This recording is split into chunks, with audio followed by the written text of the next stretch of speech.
अभी इस टाइम पे बहुत सारे बच्चे सोच रहे होंगे कि भैया समय बहुत कम है और अब ऐसा क्या करें कि 1.5 महीने में नीट निकल जाए। अब बहुत सारे बच्चे क्या कर रहे होंगे, कुछ इस टाइप से पढ़ रहे होंगे कि यार इंपॉर्टेंट चैप्टर्स कर लेते हैं, इंपॉर्टेंट टॉपिक्स कर लेते हैं, नीट एग्जाम हमारा निकल जाएगा। क्यों? सही बोल रहा हूँ। तो आज इस वीडियो में मैं कुछ ऐसे डिस्कस करने वाला हूँ, देखो इंपॉर्टेंट चैप्टर्स, इंपॉर्टेंट टॉपिक्स आपको मिल जाएगा, बट मैं इस वीडियो में मैं आपको कुछ ऐसा चीज बताने वाला हूं कि क्वेश्चंस कहां से बनते हैं, कैसे करना है, किस तरीके से आपको चीजें एग्जीक्यूट करनी है ताकि आप लाखों हजारों बच्चों से आगे निकल सके। इस पे अच्छे से फोकस करोगे, डेली बेसिस से रिवाइज करोगे तो 30 to 35 क्वेश्चन डायरेक्ट ही कर रहे हो। इलेक्ट्रोस्टैटिक्स एक कितना बड़ा चैप्टर है जिसे अगर आप लोग पढ़ने जाओगे तो आपका 1 से 2 दिन आराम से कंज्यूम होगा। बट ये कुछ ऐसा है कि किस चैप्टर के अंदर आपको क्या क्या करना है, पीवाईक्यूज करना है, कितने चैप्टर्स आते हैं, कहां से पूछे जाते हैं, कौन सी बुक करनी है, एमसीईटी एग्जांपल्स करने नहीं करने, नोट्स बनाने नहीं बनाने, शॉर्ट नोट्स प्रिपेयर करने नहीं करने, सारा मैंने बहुत अच्छे से मेंशन किया मेरे दोस्त। ठीक है, पूरा कवर है तुम्हारा, पूरा कवर है। You can see. पहला एक जो मैसेज आप सभी के लिए वो ये है कि अगर तुम लोग 2 साल के अंदर सीरियस नहीं हो पाए ना तो 1.5 महीने के अंदर तो क्या ही सीरियस हो। मैं तुम्हें डिमोटिवेट नहीं कर रहा हूं, तुम्हारी एक रियलिटी, एक सच्चाई तुम्हारे सामने रख रहा हूं। सबसे बड़ा फैक्टर होता है सीरियसनेस, रेगुलरिटी, कंसिस्टेंसी। हाँ, टाइम मैटर करता है। अगर आप किसी चीज के लिए सीरियस है, कंसिस्टेंट है, रेगुलर है तो उस चीज को बनाने में आपको समय लगता है। बट अभी हमारे पास समय भी नहीं है और हमारे पास रेगुलरिटी भी नहीं है। इन दोनों में से एक चीज तो आपके पास होनी चाहिए, जो कि आपके पास कंसिस्टेंसी और एक रेगुलरिटी आप लोग मेंटेन कर सकते हैं, क्योंकि समय आपके पास नहीं है। अब बहुत सारे बच्चे क्या कर रहे होंगे, कुछ इस टाइप से पढ़ रहे होंगे कि यार इंपॉर्टेंट चैप्टर्स कर लेते हैं, इंपॉर्टेंट टॉपिक्स कर लेते हैं, नीट एग्जाम हमारा निकल जाएगा। क्यों? सही बोल रहा हूं।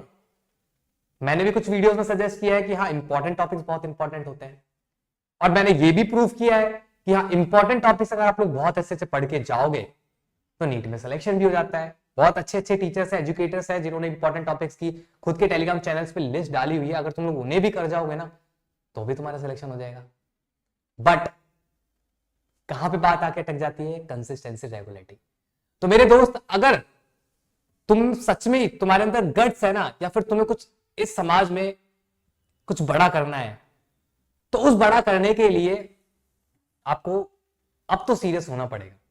क्योंकि अगर आप अभी सीरियस नहीं हुए ना तो लाइफ में फिर कभी सीरियस नहीं हो पाओगे।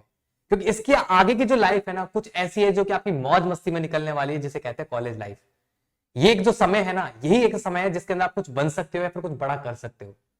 राइट? तो आज इस वीडियो में मैं कुछ ऐसे डिस्कस करने वाला हूं, देखो इंपॉर्टेंट चैप्टर, इंपॉर्टेंट टॉपिक्स आपको मिल जाएगा, बट मैं इस वीडियो में मैं आपको कुछ ऐसा चीज बताने वाला हूं कि क्वेश्चंस कहां से बनते हैं, कैसे करना है, किस तरीके से आपको चीजें एग्जीक्यूट करनी है ताकि आप लाखों हजारों बच्चों से आगे निकल सके।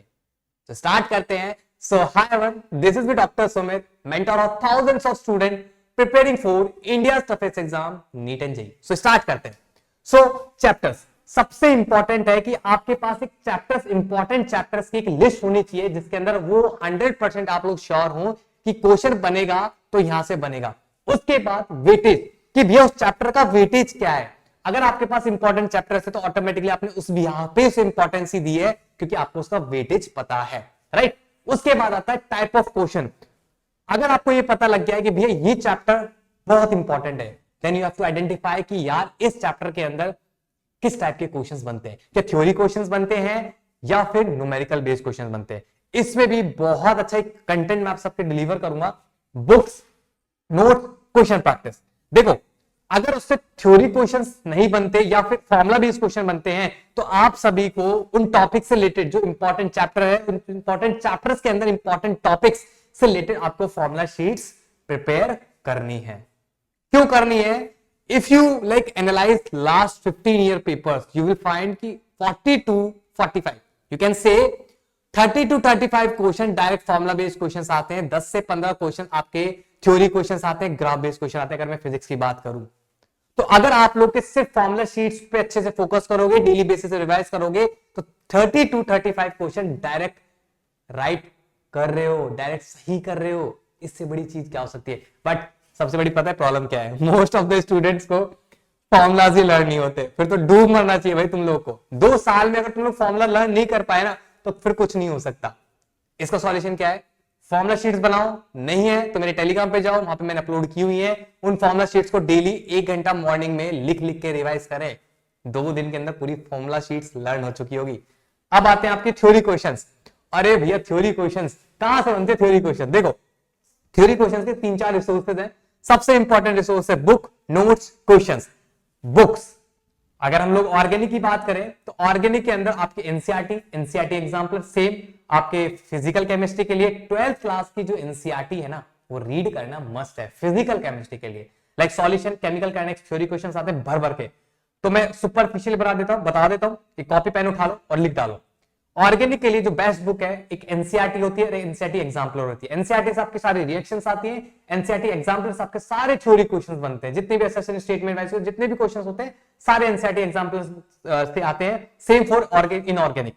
फिजिकल केमिस्ट्री में आपको कुछ चैप्टर्स के लिए आपको एनसीईआरटी पढ़ना मस्ट है, लाइक 12th क्लास की फिजिकल केमिस्ट्री के लिए आपको एनसीईआरटी पढ़ना मस्ट है, because most of the theory question वहीं से फ्रेम आउट होते हैं। तो प्लीज प्लीज प्लीज पढ़ लेना। सेकंड सबसे इंपॉर्टेंट है फिजिकल केमिस्ट्री के लिए आपको जितने भी सॉल्व एग्जांपल्स है वो बहुत अच्छे से प्रैक्टिस करने, ताकि वहां से आपको एग्जामिनर का माइंडसेट पता चले कि वो किस टाइप से क्वेश्चन फ्रेम आउट करते हैं और हमें किस टाइप से अप्रोच करना है, कम समय में कैसे क्वेश्चन प्रैक्टिस करना है, क्योंकि मोस्ट ऑफ द क्वेश्चंस वहीं से बनते हैं। ठीक है, क्वेश्चंस की बात की जाए, एनसीईआरटी के सॉल्व एग्जांपल्स हो गए, पीवाईक्यूज हो गए और आपके मॉड्यूल्स हो गए। अगर आपके पास फ्री टाइम है तो आप लोग मॉड्यूल्स कर सकते हो, अदरवाइज मैं तो ये सजेस्ट करूंगा मॉड्यूल्स को छोड़ के आप लोग जेईई मेंस के पेपर प्रैक्टिस करें, जेईई मेंस के क्वेश्चन प्रैक्टिस करें for physics and chemistry. Next, अगर हम नेक्स्ट बात करते हैं इलेक्ट्रोस्टैटिक्स, अगर इस टॉपिक्स के एग्जांपल से मैं बताता हूं, इलेक्ट्रोस्टैटिक्स कितना बड़ा चैप्टर है जिसे अगर आप लोग पढ़ने जाओगे तो आपका 1 से 2 दिन आराम से कंज्यूम होगा।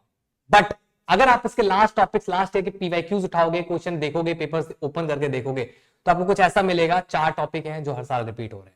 तो फिर हम क्यों टाइम वेस्ट करें? हम इतना टाइम वेस्ट क्यों करें? तो हमें पता है ना हर साल एग्जाम में 4 टॉपिक से क्वेश्चन पढ़ रहा है, मतलब पूछ रहा है, तो हम क्यों ना उन्हीं टॉपिक्स को पढ़े। तो इससे एग्जांपल बताता हूं, देखो इलेक्ट्रोस्टैटिक्स चैप्टर है, वेटेज क्या है, 2 से 3 क्वेश्चन हर साल पूछे जाते हैं। Type of question, formula based question, theory question. अगर फॉर्मुला बेस्ड क्वेश्चन आता है तो भैया जितने भी एनसीईआरटी के अंदर जितने भी इंपॉर्टेंट टॉपिक्स है ना वो पढ़ लो, वहां से डायरेक्ट फॉर्मुला बेस्ड क्वेश्चन आएगा। उसके बाद थ्योरी क्वेश्चन, एनसीईआरटी के कुछ ही टॉपिक्स हैं, लास्ट के पेपर एनालाइज करने बैठोगे तो कुछ टॉपिक्स आपको निकल के आएंगे जिन टॉपिक से वो लोग क्या कर रहे हैं, आपके थ्योरी क्वेश्चंस पूछे हैं। तो जस्ट आपको क्या करना है, वही टॉपिक्स को मल्टीपल टाइम रिवाइज करना है, दैट्स इट। इतना भी नहीं कर सकते, अभी तुम्हारे पास समय कम है, खोने के लिए कुछ नहीं है, पाने के लिए भी कुछ नहीं है, तो दाव पे लगा दो ना। फिर सबसे बेस्ट है ना, दाव पे लगा दो और कुछ कर डालो, राइट। उसके बाद आता है भैया देखो, ये तुम्हारे काम की नहीं है, अगर फिर भी तुम्हें चाहिए तो यू कैन टेक, मैं टेलीग्राम पे अपलोड कर दूंगा। ये कुछ ऐसा है कि किस चैप्टर के अंदर आपको क्या क्या करना है, पीवाईक्यूज करना है, कितने चैप्टर्स आते हैं, कहां से पूछे जाते हैं, कौन सी बुक करनी है, एनसीईआरटी एग्जांपल्स करने नहीं करने, नोट्स बनाने नहीं बनाने, शॉर्ट नोट्स प्रिपेयर करने नहीं करने, सारा मैंने बहुत अच्छे से मेंशन किया मेरे दोस्त। ठीक है, पूरा कवर है तुम्हारा, पूरा कवर है, यू कैन सी। ठीक है, तो अच्छे से कर लो। तुम्हारे सुमित भैया आ गए वापस। ठीक है, कुछ टाइम से सुमित भैया परेशान थे, 7-8 महीने से बहुत, लाइक यू कैन से, थोड़ा मैं लाइफ में स्ट्रगल कर रहा था, बट अब वो स्ट्रगल वाला फेज निकल चुका है, अब थोड़े अच्छे दिन आ गए हैं। ठीक है, तुम लोग के भी, तो 1.5 महीना हमारे पास है और 1.5 महीने में देखते हैं हम लोग क्या क्या कर सकते हैं। सो स्टार्ट करते हैं। So all the very very very very best, अच्छे से प्रिपरेशन करना है, इस साल नीट फोड़ना है।